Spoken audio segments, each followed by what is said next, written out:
because she was truly inspirational, and I learned to serve two royal mistresses. It was the straw that broke the back of the House of Windsor. And out of the car comes a shy young girl. You're here for the weekend.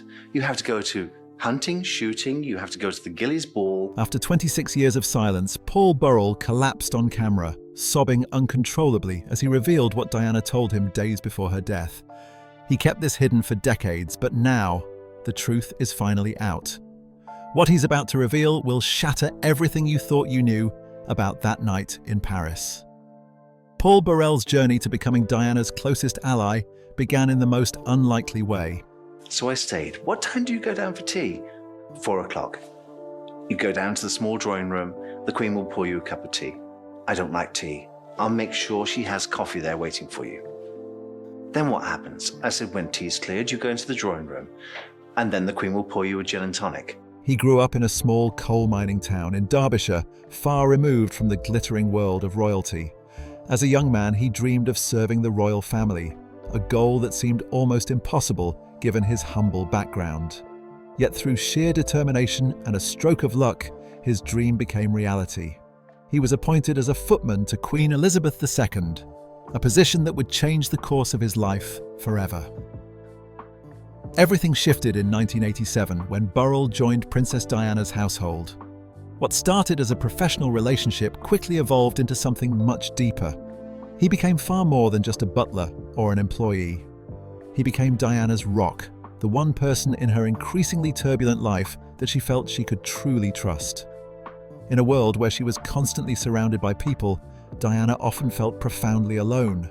The royal family, the media, even some of her own staff seemed to have their own agendas, but Burrell was different. Their bond deepened significantly during Diana's separation from Prince Charles. This was a particularly difficult time for the princess. She found herself isolated within the very family she had married into, and the press followed her relentlessly, documenting her every move. In Burrell, she found not just a loyal servant, but a genuine friend. He became her shield against the outside world, someone who would listen without judgment and support her without question. Diana once said that he was the only man she could trust, a statement that carried enormous weight considering the betrayals she had experienced throughout her marriage. Burrell witnessed everything. He saw the heartbreak that came with her crumbling marriage, the brief moments of hope when she thought things might improve, and the fleeting instances of genuine joy that became increasingly rare. He was there during some of Diana's darkest moments, when she would confide fears that most people would dismiss as paranoia. One evening, her voice trembling, she told him that she felt like she was being watched. She said there was something not right, that she had this constant sense of being monitored. At first, Burrell thought it might just be the stress of living such a high-profile life. The constant media attention, the pressure of royal duties, and the breakdown of her marriage were enough to make anyone feel anxious. But as time went on, even Burrell began to notice strange things.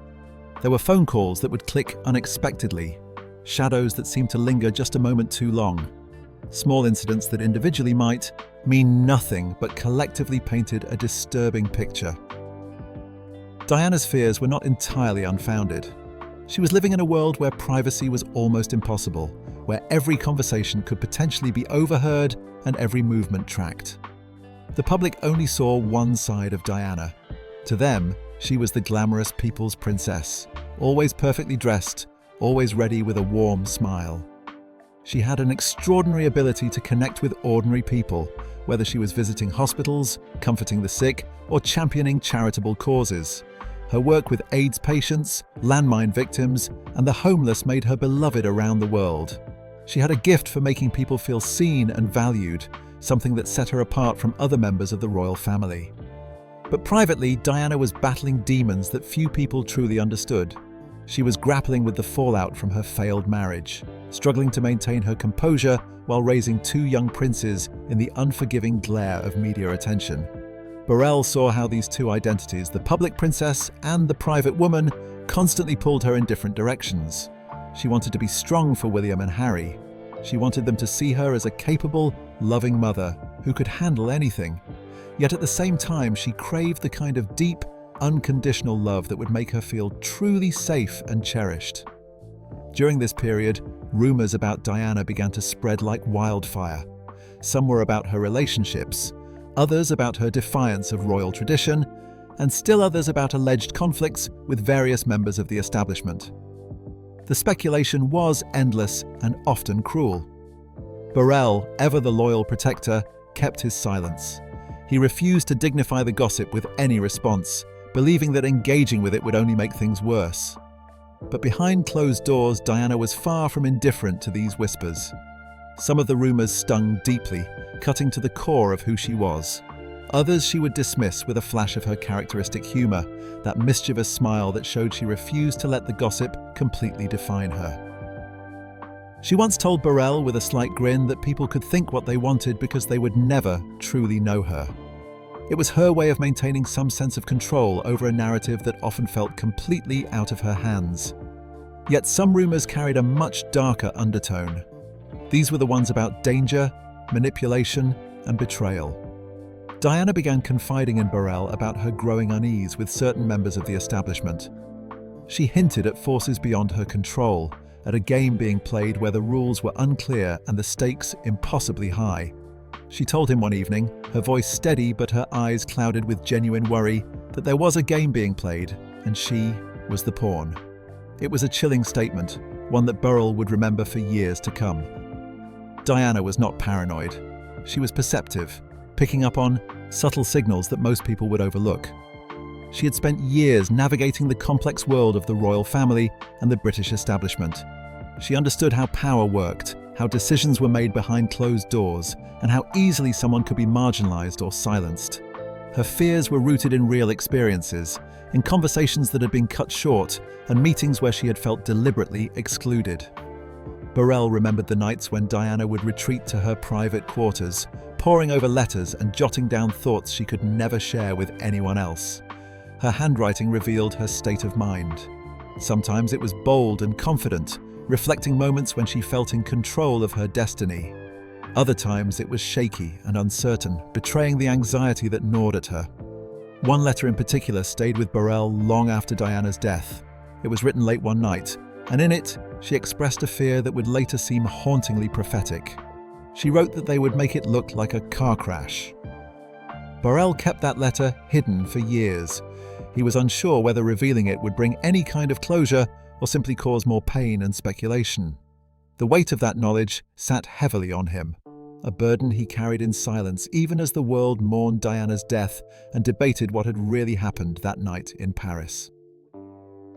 As Paul Burrell continued to share his memories of Diana, his voice softened with the weight of admiration mixed with deep sadness. He spoke about her incredible strength, but also about the pain that few people were privileged to witness. Diana's world was a constant storm of public appearances and impossible expectations. To millions around the globe, she was the radiant people's princess. But behind closed doors, she was navigating a minefield of complex emotions and relentless challenges that would have broken most people. One of the most significant chapters in Diana's life involved her relationship with Hasnat Khan, a British-Pakistani heart surgeon whom she affectionately called Mr. Wonderful. Burrell described their connection as something truly transformative for Diana. She had found in Khan a man who saw her not as a princess or a celebrity, but simply as a woman. Their relationship required immense discretion, and Burrell often helped orchestrate secret meetings to keep their romance away from prying eyes and camera lenses. Diana confided in Burrell about her hopes for a future with Khan. She spoke of dreams that seemed almost impossibly ordinary for someone in her position. She contemplated moving abroad to be with him, imagining a quieter existence far removed from the suffocating royal duties and constant media scrutiny. For Diana, this represented more than just romance. It was a vision of freedom, a chance to live authentically without the constant performance that royal life demanded. But the fairy tale she longed for was not meant to be. The weight of their vastly different worlds eventually proved too much for the relationship to bear. Diana came from a life of palaces and protocols, while Khan valued his privacy and professional reputation. The impossible pressures of dating one of the most photographed women in the world began to take their toll. When Khan ended their relationship, Diana was absolutely devastated. Burrell said it was one of the few times he saw her truly heartbroken, in a way that went beyond the pain of her failed marriage to Charles. The loss of Khan was compounded by the ongoing pressure of maintaining her public image. Diana had perfected a delicate balance over the years, always appearing composed and gracious, even when she was falling apart inside. But this skill came at an enormous personal cost. Every public appearance required her to put on a mask, to be the princess everyone expected, rather than the woman she actually was. It was in this context of grief and the need to reclaim some sense of control that Diana's relationship with Dodi Fayed emerged. Burrell was refreshingly candid about Diana's feelings for Dodi. While their romance captured headlines around the world and sparked endless speculation, it was not the deep, transformative love she had experienced with Khan. Instead, Dodi represented something different but equally important to Diana at that moment in her life. He represented freedom, adventure, and a chance to escape her reality, even if only temporarily. Burrell recalled the summer of 1997 vividly. Diana had joined the Fayed family on their yacht in the Mediterranean, and images of her and Dodi laughing and embracing were splashed across newspapers and magazines worldwide. The photographs painted a picture of carefree happiness, of a woman finally finding joy after years of struggle. But behind those smiles, Diana remained cautious and uncertain. Burrell revealed that she had confided in him during this time, expressing doubts about where her relationship with Dodi was actually headed. While she genuinely enjoyed Dodi's company and appreciated his attentiveness, Diana was also keenly aware of the media circus surrounding them. The relentless attention weighed heavily on her shoulders. Every gesture was analysed, every photograph scrutinised for hidden meaning. The tabloids constructed a narrative that she was a woman desperately moving from one romance to another in search of validation. This portrayal frustrated Diana immensely because it was so far from the truth. In reality, Diana's actions during this period were driven by two primary concerns. First, she wanted to protect her sons, Prince William and Prince Harry, from the ongoing turmoil. Second, she was trying to carve out a life for herself that felt authentic and meaningful. She was not searching for a man to complete her or to fill some void. She was searching for peace, for a space where she could simply be herself, without judgment or expectation. Diana's emotional complexity during this time extended far beyond her romantic relationships. Burrell spoke at length about her increasing unease with the royal establishment. This was not a new feeling, but one that had been growing steadily since her separation from Charles. Diana had often expressed fears to Burrell about being marginalised, about losing her ability to influence the causes she cared so deeply about. Her charity work was not just a hobby or a way to maintain her public profile. It was central to her identity and sense of purpose. She had devoted herself to issues that many people preferred to ignore. Her work with landmine eradication took her to some of the most dangerous places on Earth. Her advocacy for people living with HIV and AIDS came at a time when fear and misinformation about the disease were rampant. She used her platform to challenge stigma and bring attention to suffering that often went unnoticed. Diana worried constantly that her separation from the royal family might diminish this platform, that without the official backing of the monarchy, her voice would carry less weight. This fear was not entirely unfounded. Diana's high-profile advocacy often placed her at odds with traditional royal expectations. The monarchy had always operated with a certain reserve, avoiding anything that might be seen as too political or controversial. But Diana could not operate that way. She felt compelled to speak out, to use her visibility for good, even if it made some people uncomfortable. Burrell revealed that Diana felt her initiatives were sometimes seen as threatening, as an independent force that the establishment struggled to control. She had once told Burrell, with frustration evident in her voice, that they did not understand what she was trying to do. She insisted she was not trying to compete with the royal family or undermine them in any way. She simply wanted to make a difference in the world, to use the extraordinary privilege of her position to help people who desperately needed help. It was during these conversations that Diana also began to voice increasingly serious concerns about her own safety. Her now famous letter to Burrell, in which she predicted a car accident, stemmed from a series of unsettling incidents that had left her feeling vulnerable and exposed. Burrell described how Diana would routinely check her car for signs of tampering. To some people, this seemed excessive or even paranoid, but in light of her genuine fears, it felt entirely justified. Diana had developed a habit of saying that if anything happened to her, Burrell must tell the world what she knew. This sense of foreboding added an eerie weight to the final weeks of her life.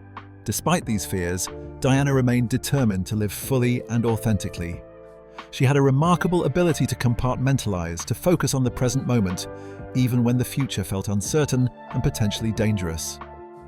Her time with Dodie, while complicated and not without its challenges, provided a brief respite from the chaos of her everyday existence.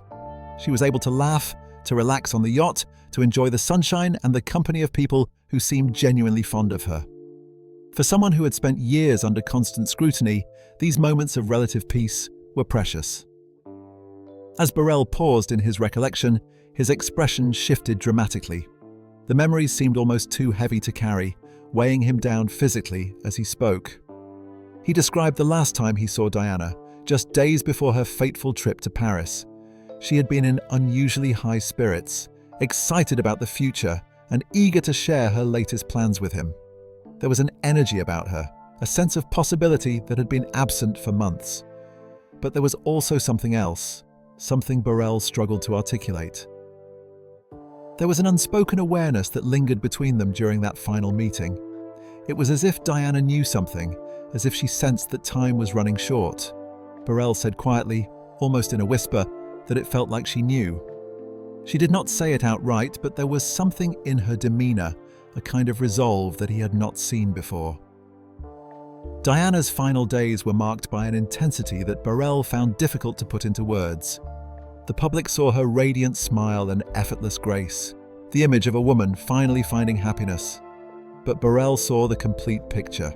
He saw the woman behind the carefully constructed image, a woman who had endured more pain and betrayal than most people could fathom, yet still found ways to give of herself to others. Then came the news that shattered everything. The unimaginable had happened, and Diana was gone. The news of Diana's death in the early hours of August 31st, 1997, sent shockwaves around the entire world. For Paul Burrell, the loss was not just the passing of a global icon, but the death of someone he had come to regard as family. The grief he felt was deeply personal and all-consuming. He had not only lost an employer, but a dear friend, someone who had trusted him with her most intimate thoughts and fears. The pain was made worse by the knowledge that Diana's darkest premonitions had in some terrible way become reality. In the aftermath of the tragedy, questions about Diana's death became louder and more persistent with each passing day. The official narrative was that it had been a terrible accident, caused by a speeding driver trying to escape the paparazzi in the Pont de l'Alma tunnel in Paris. But for many people, including Burrell, the explanation felt incomplete. There were too many unanswered questions, too many strange coincidences that did not quite add up. Burrell found himself thrust into an uncomfortable spotlight. He was caught between his promise to protect Diana's memory and the public's insatiable hunger for answers about what had really happened. The media wanted details, explanations, anything that might shed light on the mysterious circumstances surrounding her death. For years, Burrell remained mostly silent, keeping the most intimate details of Diana's life close to his heart. But as time passed, the weight of those unspoken truths began to take an increasingly heavy toll on him. The role of the paparazzi in Diana's death became one of the most fiercely debated aspects of the tragedy. Burrell recalled with painful clarity how deeply the relentless media pursuit had affected Diana's day-to-day existence. From the moment she stepped out of a car to the rare quiet moments she tried to enjoy in public spaces, photographers were never far behind. Diana had often described them to Burrell as a pack of wolves, always circling, always ready to pounce at any moment. The night of her death was no different from countless other nights. The paparazzi had trailed the car carrying Diana and Dodie through the streets of Paris, their flashing cameras illuminating the tunnel in the moments before the devastating crash. But for Diana, the press had never been just a nuisance or an occupational hazard. It was a constant, oppressive reminder of her isolation from normal life. Burrell spoke about how she would sometimes retreat to her home at Kensington Palace, drawing all the curtains and shutting out the world entirely. She desperately wanted to feel normal, Burrell explained. She wanted to go out without being hounded by cameras, to live a life that was not entirely dictated by what could be captured through a lens. He described how her desire for privacy often conflicted painfully with her sense of duty to the public. Diana understood that her visibility was part of what made her charitable work so effective, but she also yearned for moments of genuine peace and anonymity. It was a balance she struggled to maintain right until the very end of her life. As more details about Diana's final moments began to emerge in the days and weeks following the crash, Burrell found himself revisiting conversations they had shared about her deepest fears and suspicions. One memory stood out with particular clarity. Less than a year before her death, Diana had been unusually reflective during one of their conversations. She had spoken candidly about the challenges she faced, and she told Burrell that she felt as though she was being watched constantly. It was not just the paparazzi she was concerned about, but other forces she could not clearly identify. Diana had said to him, her voice steady but deadly serious, that if something happened to her, he must tell people what she had feared. Those words took on a haunting significance after the crash in Paris. Burrell could not ignore the eerie parallels between her premonitions and the actual events that unfolded in that tunnel. While the official investigation ruled the crash an accident, caused primarily by driver Henry Paul's intoxication and excessive speed, the lingering questions and conspiracy theories refused to fade away. Burrell himself struggled with the ambiguity of it all. He found himself torn between accepting the official account and wondering if there might be more to the story than what had been publicly revealed. The note Diana had written, the one in which she predicted her death would be made to look like a car accident, weighed heavily on his mind. Could it have been mere coincidence, or had Diana genuinely sensed danger that others had dismissed too easily? The tension surrounding Diana's death was not limited to public speculation. Behind the closed doors of the royal palaces, the family was also dealing with immense fallout from the tragedy. Burrell shared insights into the immediate aftermath, describing an atmosphere of profound shock and disbelief. Prince William and Prince Harry, just 15 and 12 years old at the time, were left to process the unimaginable loss of their mother, while the entire world watched their every reaction. Burrell spoke with great emotion about the strength both boys showed during that impossibly difficult period, but he also acknowledged the immense burden that had been placed on their young shoulders. They were far too young to lose their mother, he said, and certainly too young to carry the weight of that loss while being constantly scrutinized by the global media. The images of the two young princes walking behind their mother's coffin during the funeral procession remain some of the most heartbreaking photographs in modern history. For William and Harry, the grief was compounded by the complex and often strained relationship their mother had had with the broader royal family. Burrell recalled how Diana had often spoken about her desire to protect her sons from the more rigid and suffocating aspects of royal life. She wanted them to experience the world beyond palace walls, to understand life from perspectives other than that of royalty and privilege. It was this vision for her sons that had driven so many of her decisions in the years following her separation from Charles. Diana's determination to give William and Harry as normal an upbringing as possible within the constraints of their positions was remarkable. She would take them on trips to amusement parks, to fast food restaurants, and even to homeless shelters. These experiences were designed to show them that their privilege came with responsibility, that they had a duty to understand and help those less fortunate. Burrell described these outings with fondness, remembering how Diana's face would light up when she saw her boys engaging with ordinary people and situations. Despite the profound tensions that existed between Diana and the royal establishment, Burrell was careful to note that Diana had maintained a deep respect for Queen Elizabeth. Even as she challenged traditions and pushed boundaries, Diana understood the weight of duty that the Queen carried. She once told Burrell that while she might not always agree with the Queen's decisions or approach, she genuinely understood and respected the older woman's dedication to duty and service. These reflections offered a glimpse into Diana's remarkable complexity. She was a woman who could challenge centuries of tradition while still respecting its foundations.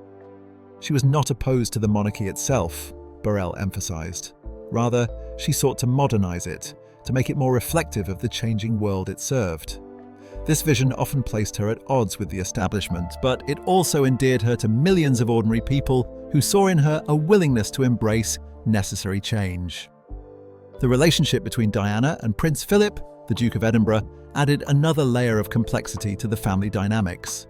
Prince Philip, often portrayed as stern and sore and unapproachable, had actually tried to play a mediating role during the breakdown of Diana and Charles's marriage.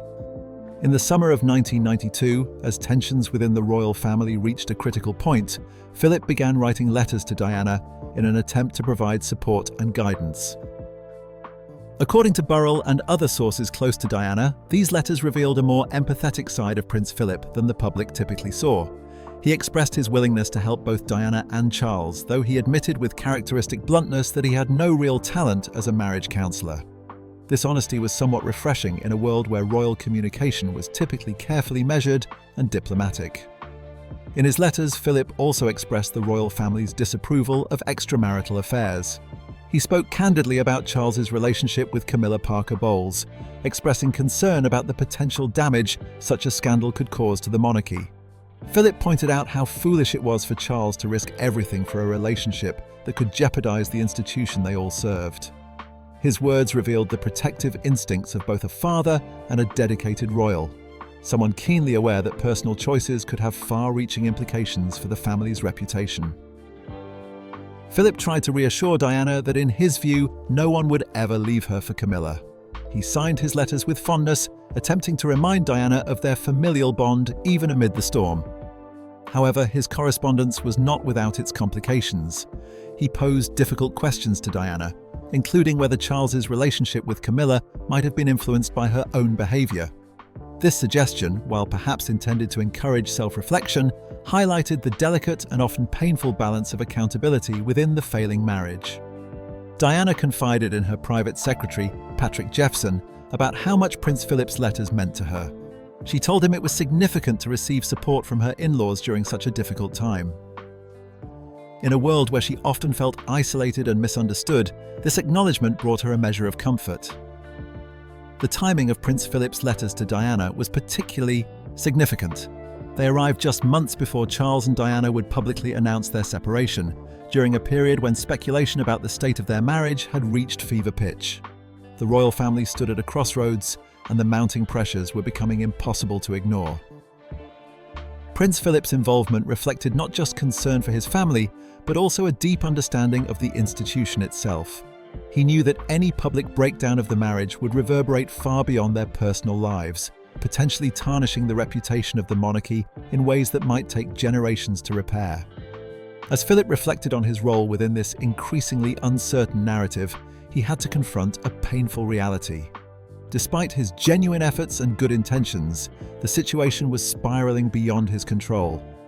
While he remained committed to helping Diana and Charles reconcile their differences, it was becoming increasingly clear that the emotional distance between them was growing wider with each passing day. The ties that Charles maintained with Camilla loomed large over everything, casting a shadow that no amount of mediation could dispel. Diana, feeling more isolated than ever, found it harder to navigate her place within the royal family structure. Ultimately, Prince Philip had to accept what he had been trying to avoid. Despite his best intentions and careful attempts at intervention, the marriage was beyond repair. He continued to sympathize with Diana, recognizing the immense strain on both her personally and on the monarchy as an institution. The reality of the situation could no longer be overlooked or managed quietly behind closed doors. The cracks in the facade had become too significant, too visible to the watching world. Prince Philip's attempts to mediate and support both Diana and Charles ultimately proved unsuccessful. Despite his genuine desire to bridge the gap between the couple, the fundamental issues in their relationship created challenges that were simply insurmountable. Charles's ongoing emotional attachment to Camilla was not something that could be reasoned away or set aside for the sake of duty. Philip's frustration grew as he realized that his efforts to maintain peace within the family were becoming increasingly futile. The situation continued to deteriorate despite everyone's best efforts. The turning point came with a landmark interview that would change everything. On November the 20th, 1995, Diana sat down with journalist Martin Bashir for the BBC's current affairs program, Panorama. The interview, watched by millions of people around the world, saw Diana speak with remarkable candor about both her own struggles and her husband's infidelity. She discussed the affairs that had plagued their marriage from both sides, but it was one particular remark that captured global attention and became instantly iconic. When speaking about Charles's relationship with Camilla Parker Bowles, Diana stated simply but powerfully that there were 3 of us in this marriage, so it was a bit crowded. The phrase resonated deeply with people who had suspected the truth for years but had never heard it confirmed so directly from Diana herself. Her willingness to speak openly about what had been whispered about for so long was both shocking and refreshing to a public tired of royal secrecy. During the interview, Diana also voiced her doubts about Charles's capability to serve as king, a statement that sent shockwaves through the establishment. She discussed her struggles with depression, bulimia, and self-harm with a level of honesty that was virtually unprecedented for a member of the royal family. Various biographers and authors who later analysed the interview, including Tina Brown, Sally Bedell Smith, and Sarah Bradford, noted that Diana's acknowledgement of these mental health challenges provided crucial insight into the immense pressures she had faced throughout her marriage. Some experts who studied the interview transcript and Diana's described symptoms suggested she might have been dealing with borderline personality disorder, given the complex combination of issues she endured. However, what was clear to everyone watching was that Diana had suffered immensely, often in silence, while trying to maintain the perfect public image expected of a princess. The interview served as a pivotal moment that fundamentally altered the dynamics within the royal family. The public response was immediate and enormous. Some people praised Diana's bravery in speaking her truth, while others criticised her for airing private matters so publicly. Within Buckingham Palace, the reaction was one of shock and concern. Following the broadcast, intense discussions took place over the course of 2 weeks about how to handle the fallout. On December the 20th, Buckingham Palace made an unprecedented announcement. The Queen had written to both Charles and Diana, advising them to divorce. This decision, which had the support of Prime Minister John Major and senior Privy Councillors, marked a significant shift in how the royal family approached personal matters. For an institution built on tradition and the avoidance of scandal, this public acknowledgement that the marriage must end represented a profound change. Shortly after the royal directive became public, Prince Charles formally agreed to the divorce in a written statement. By February 1996, Diana confirmed her own agreement to proceed. However, the negotiations that followed caused considerable irritation at Buckingham Palace. Diana, through her representatives, engaged in detailed discussions about the terms of the separation. When she publicly announced the divorce agreement and its specific terms, it was seen by some within the palace as a breach of protocol, another example of Diana refusing to play by the traditional rules. By July 1996, the couple had finalised the terms of their divorce after months of complex negotiations. The financial settlement was substantial. Diana received a lump sum payment of £17 million, which would be worth significantly more in today's money, along with an annual payment of £400,000. The agreement also included shared custody arrangements for William and Harry, ensuring both parents would remain actively involved in their sons' lives. Part of the divorce agreement included a confidentiality clause that prohibited both Charles and Diana from publicly discussing the details of their divorce or their married life. This was designed to protect both parties and to prevent further damaging revelations from emerging. However, the most painful aspect of the divorce for Diana was not financial but symbolic. Just days before the divorce was finalised, letters patent were issued outlining the rules governing royal titles after divorce. As a result of these new regulations, Diana lost the title Her Royal Highness. Instead, she would be styled as Diana, Princess of Wales. For someone who had spent 15 years as a senior member of the royal family, this loss of status was deeply hurtful. It felt like a public diminishment of her worth and contributions. However, as the mother of the future king, Diana retained her position within the royal family structure and was afforded the same precedence she had enjoyed during her marriage.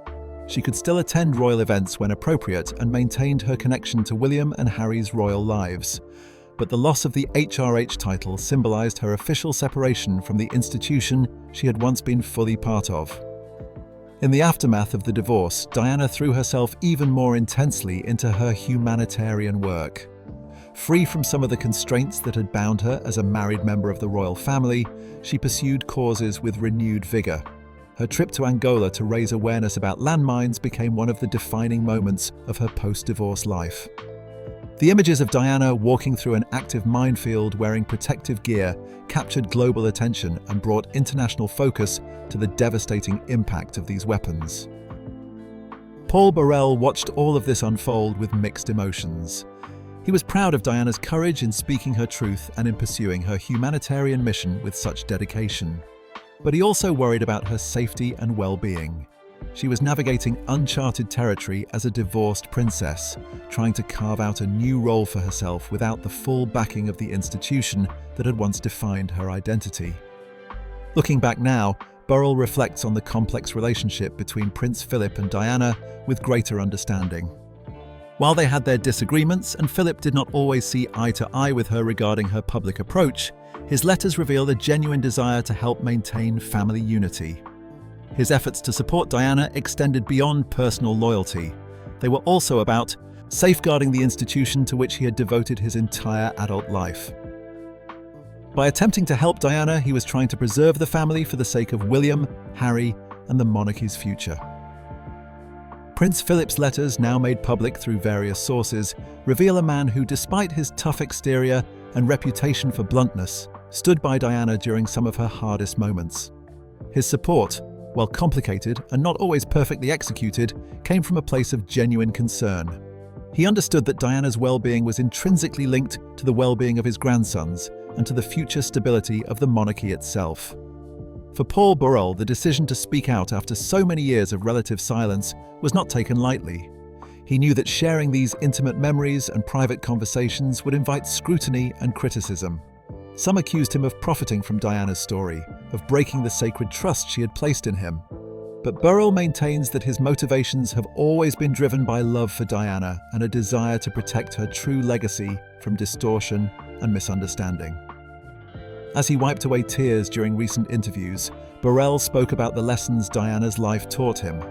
She showed him the importance of kindness, of standing up for what you believe in, even when powerful forces oppose you, and of finding the courage to be authentically yourself even when the odds seem impossible. Diana taught him that showing vulnerability is not weakness but strength, that admitting struggles and asking for help takes more courage than pretending everything is fine. Even now, more than 25 years after her tragic death, Diana's influence continues to resonate powerfully. Her sons have carried forward her legacy of humanitarian service, championing causes close to their hearts just as their mother did. Prince William's work on mental health and homelessness, and Prince Harry's advocacy for military veterans and mental health awareness directly reflect the values Diana instilled in them. Her impact on how the royal family engages with charitable work and public service remains evident in everything they do.